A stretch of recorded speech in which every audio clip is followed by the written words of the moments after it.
They laughed at him as though he was nothing. A few of the guests even tossed bits of bread toward him, like someone might throw crumbs to stray birds in a park. He sat quietly, shoulders slumped, trying to make himself small in the corner of a venue so luxurious it looked like royalty owned it. Nobody expected him to speak.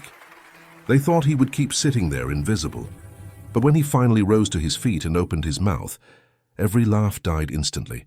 The room went still, as if the air itself was holding its breath.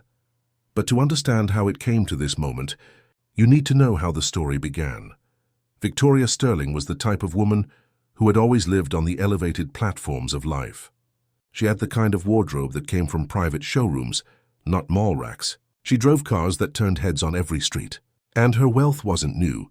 It was inherited, layered over generations. She had never heard the word no without a follow-up solution.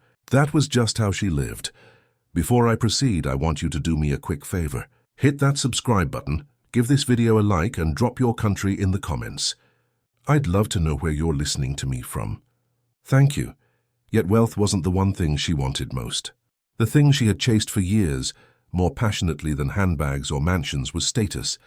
She wanted to enter the Whitmore bloodline, a family with so much old money that the very name carried centuries of reputation. So when James Whitmore III knelt in front of her with a diamond ring that could probably pay off thousands of student loans, she felt like life was finally obeying her wishes.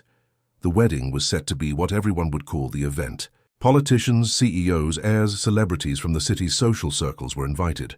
The venue was an estate so expensive that renting it for an hour cost more than most people took home in a month. Flowers covered every walkway, every chandelier, every table. Everything was perfection, at least on the surface, but perfection had cracks underneath. Hairline fractures Victoria had tried for years to bury. 3 weeks before the big day, when she was being fitted in her gown, her phone buzzed with a message that made her skin go cold. "I heard the wonderful news about your wedding. I'll be there to walk you down the aisle." "Love, Dad?" Her throat tightened. She excused herself from the seamstress and walked into the bathroom where she stared at her reflection, breathing hard. Victoria had spent years telling people that both her parents had passed away. It was a tragic and elegant backstory, one that made people feel sympathy rather than curiosity. And sympathy never questioned. Sympathy never tried to dig through history, but her father was not dead. Robert Sterling had once been a successful man with his own thriving business. Their home had been big, their family comfortable. But addiction had a way of hollowing a person out from the inside, quietly and slowly. Alcohol, gambling, bad decisions, debts. Victoria watched as their life collapsed piece by piece. She watched her father fall from a proud provider to a man who couldn't hold his own weight upright. She watched him beg, break down, disappear into shame. When she turned 18, she ran from it all. She changed her number. She moved away. She erased him from every story she told. To her, he was already gone. So when he said he was coming to her wedding, it felt like a ghost clawing back into her life. She called immediately. "You cannot come," she snapped the second he answered. His voice was gentle, older, fragile, but still familiar. "Victoria, you don't know how happy I am to hear your voice." She didn't let him talk. Her hands were shaking too hard. "You don't belong at this wedding. I have a life now. I don't need you ruining it." He didn't argue. He didn't yell. He didn't accuse her of cruelty. Instead, he said softly, "I've been sober for 2 years. I live in a shelter. I'm trying, sweetheart. I just want to see you, just once."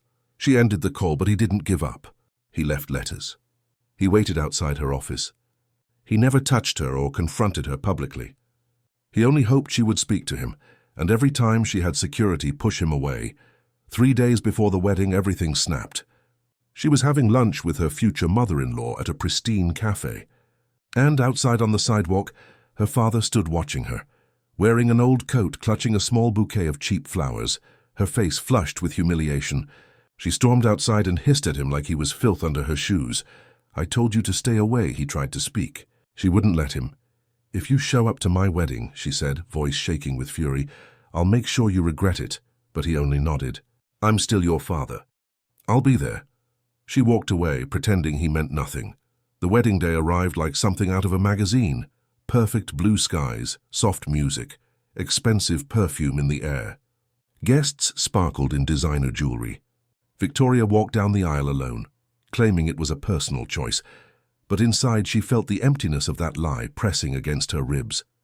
Somewhere beyond the manicured gardens, her father sat quietly on a fallen tree trunk in the woods.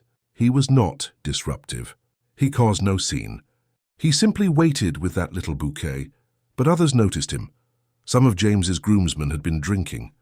Their laughter carried through the air. It didn't take much for cruelty to find a target. They walked toward the trees, smirking, drunk on wealth and entitlement. Victoria saw them go. Her heart clawed at her ribs, wanting to stop them. But James caught her hand. "Come on." "It's our first dance," she forced a smile. Forced herself to look away.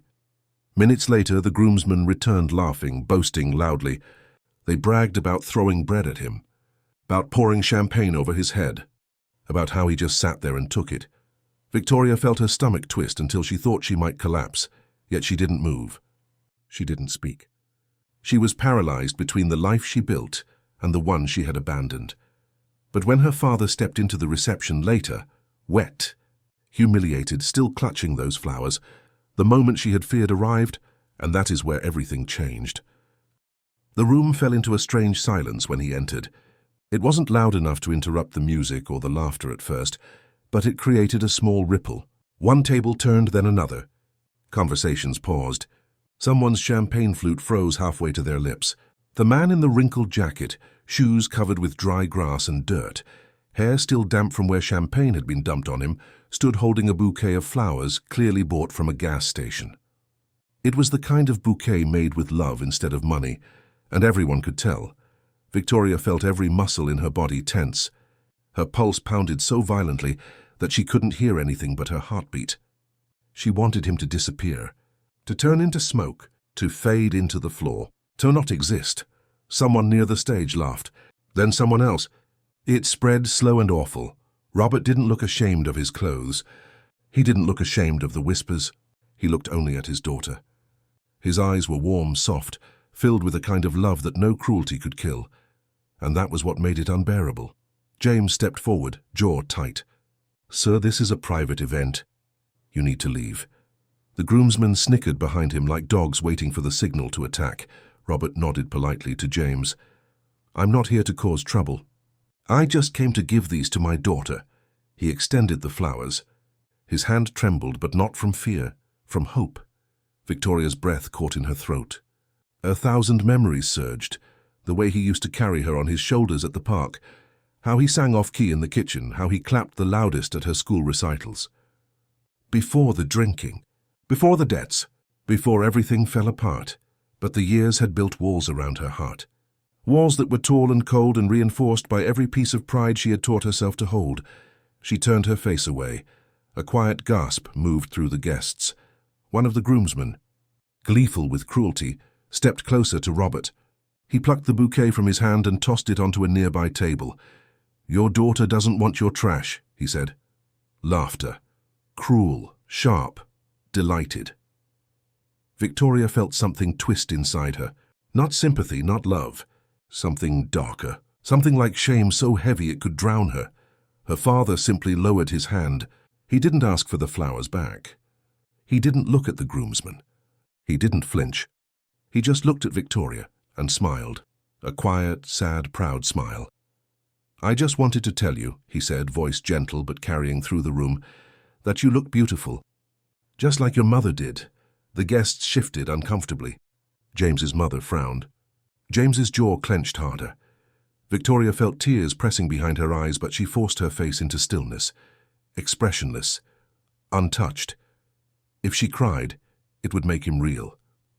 If she cried, her story would crack open, so she didn't. "Please leave," she said, her voice steady but hollow. "You're embarrassing yourself." The sentence hung in the air like a blade. Her father nodded. Not quickly, not with defeat.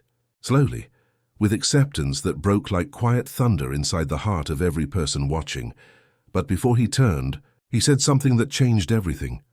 "I wasn't embarrassed," he said, "until I realized you're ashamed of where you came from. And I'm sorry I ever made you feel that way. I wasn't a good man. I know that. But I loved you more than anything I ever had. More than anything I ever was. His voice didn't shake, but hers did. Stop, she whispered. He continued anyway. When I lost myself, I lost you too, and I have to live with that. I don't want your money.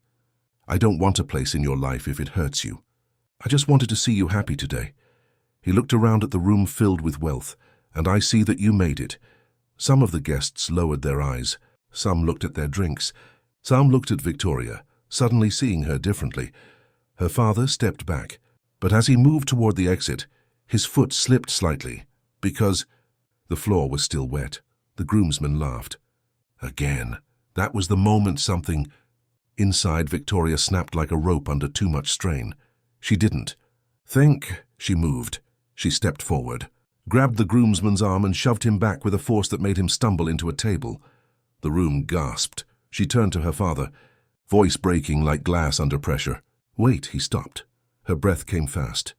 Her carefully constructed world, status, reputation, perfection, all of it trembled. She could feel the edges of her life peeling apart, but for the first time in years she didn't run from it. She walked toward him. Slowly at first, then faster, her dress trailing behind her like a wave. When she reached him, she didn't speak. She threw her arms around him, her face pressed against his chest. His jacket smelled like rain, old cigarettes, and time. He didn't hug her back at first, not because he didn't want to, but because he couldn't believe she was real. Then he held her. The room was quiet. No laughter, no whispers, nothing. But a daughter holding the man she had once loved. More than anything in the world, she cried into his shoulder. And he closed his eyes like he had finally found a world he had been searching for in the dark. When she finally spoke, her voice was soft. I'm sorry. He shook his head. No apologies today. Today is yours. She stepped back and wiped her face. Mascara streaked her cheeks, and for once she didn't care. She picked up the bouquet from the table. It didn't look like trash anymore. She took his hand. Come with me, she said. And together, they walked out of the hall, past the chandeliers, past the silk gowns, past the people who once mattered and now didn't. Her wedding continued without her. Her father didn't say where they were going. She didn't ask. They didn't need to. For the first time in years, they walked the same direction. Side by side. Healing doesn't happen in grand speeches. Sometimes it starts with 3 words spoken through tears. I choose you.